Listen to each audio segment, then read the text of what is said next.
Daniela, nós somos do estágio de participação e queríamos saber da sua opinião a respeito do que a Câmara poderia fazer para diminuir a crescente onda de obesidade no país. Porque estamos diante de uma situação que hoje no Brasil mais da metade da população está acima do peso.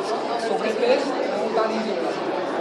A Câmara, como poder, o que você acha que a Câmara poderia fazer para diminuir isso?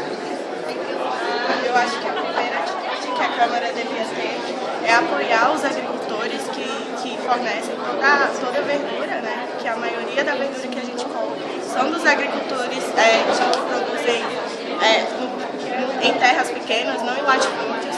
Então, apoiar para ter mais alimentos saudáveis a preço de que todo mundo possa comer esses alimentos saudáveis.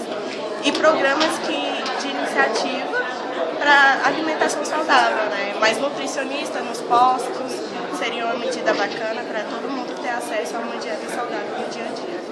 Daniela, muito obrigado pela sua participação. Em sua opinião vai ser levada para uma equipe responsável. Isso deve ser debatido em outra ocasião. Mas, de toda forma, muito obrigado.